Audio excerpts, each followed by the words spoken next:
જય શ્યારામ મિત્રો, અમે છીએ રામાનંદી. એટલે પહેલાં તો અમારે રામનું જ નામ નીકળે, જય શ્યારામ. આજે અમારા દાદાનું શ્રાદ્ધ છે એટલે એની તૈયારી થવા માંડી છે.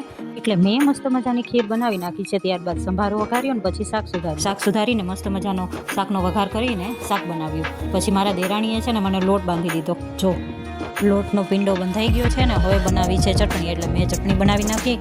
શાક બનીને મારું તૈયાર થઈ ગયું છે ને હવે બનાવું છું પૂરી ને ભજીયા. એટલે સરાદનું પહેલાં નાખવાનું હોય એટલે એક ઘાણું પહેલાં ઉતાર. પૂરી ભજીયા બનાવીને પહેલાં અમારે દાદાને દીવોને અગરબત્તી કરીને તન્મયે દાદાને ધરી દીધું. પહેલાં દાદાને ધરીને મા દીકરો દાદાને પગે લાગીને પછી ગયા અગાસીએ.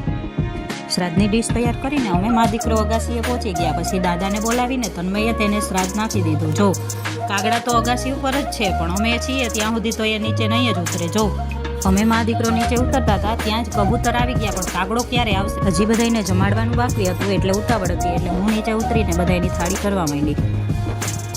હું બધાની થાળી કરતી હતી ને દેરાણી ગરમા ગરમ મસ્ત મજાના ભજીયા ઉતારતા હતા. તો આ છે અમારી થાળી. ત્યારબાદ સુદીક્ષાને ચાંદલો કરીને તેને જમવા બેસાડી દીધી. પછી ભૂમિને ચાંદલો કરીને ભૂમિને બેસાડી દીધી.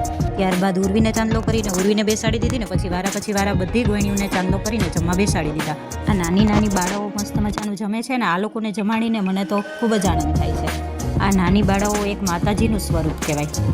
માતાજીએ અમારે સરસ મજાનું જમી લીધું છે ને આ ક્યુટ ઢીંગલીએ તો પૈસા લીધા નહીં કે દીદીને આપી દો.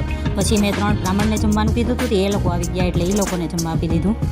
બધાને સરસ મજાનું જમાડી દીધું. પછી છેલ્લે ગાયને પણ આપી દીધું થાળી કરીને. પછી મમ્મીએ અમારા બધાની થાળી કરીને આવા જ વિડીયો માટે મારી ચેનલને સબસ્ક્રાઈબ કરવાનું ભૂલશો નહીં.